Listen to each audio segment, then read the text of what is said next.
This is Dr. Sai Harita Andi from Harini Homeo Dispensary. So రాత్రి నీళ్ళల్లో జీలకర్ర వేసి అది నానబెట్టిన తర్వాత పొద్దున అవే నీళ్లు తాగితే వాట్ ఈస్ ద అడ్వాంటేజ్ అంటే మామూలుగా ఎక్కువగా డైజెస్టివ్ ఇష్యూస్ ఉన్న వాళ్ళకి లైక్ ఫర్ ఎగ్జాంపుల్ కాన్స్టిపేషన్ కానీ లేదంటే ఇండైజెషన్ లాస్ ఆఫ్ ఎపెటైట్ అంటే ఆకలి లేకపోవడం ఇలాంటి కండిషన్స్ ఉన్న వాళ్ళకి డైజెస్టివ్ ప్రాబ్లమ్స్ ఉన్న వాళ్ళకి చాలా మంచిదండి. గ్యాస్ ప్రాబ్లం మేజర్గా గ్యాస్ట్రైటిస్ గ్యాస్ట్రోఎంటరైటిస్ ఇలాంటి కండిషన్స్ ఉన్న వాళ్ళకి జీలకర్ర నానబెట్టుకొని తీసుకుంటే చాలా మంచిదండి. ఎందుకంటే it will help in digestion. జీలకర్ర ఎప్పుడైనా మనకి డైజెషన్లో చాలా హెల్ప్ చేస్తుంది. జీలకర్ర పొడి కూడా మనం మామూలుగా తిన్న తర్వాత ఒక చిటికెడు నోట్లో వేసుకున్నా మంచిదండి. ఇట్ విల్ వర్క్ లైక్ సోంప్. మనం సోంప్ ఎందుకు తీసుకుంటాము?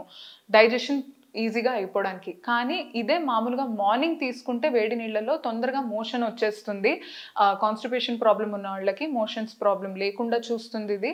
అండ్ డైజెస్టివ్ ఇష్యూస్ కూడా పోతాయి. దీనివల్ల ఆకలి కూడా పెంచుతుందండి. సో ఆకలి లేని వాళ్ళకి జీలకర్ర ఇలా నీళ్ళలో మిక్స్ చేసుకొని ఓవర్ నైట్ సోక్ చేసి మార్నింగ్ తీసుకుంటే చాలా మంచిది. డెఫినెట్లీ తీసుకోవచ్చు.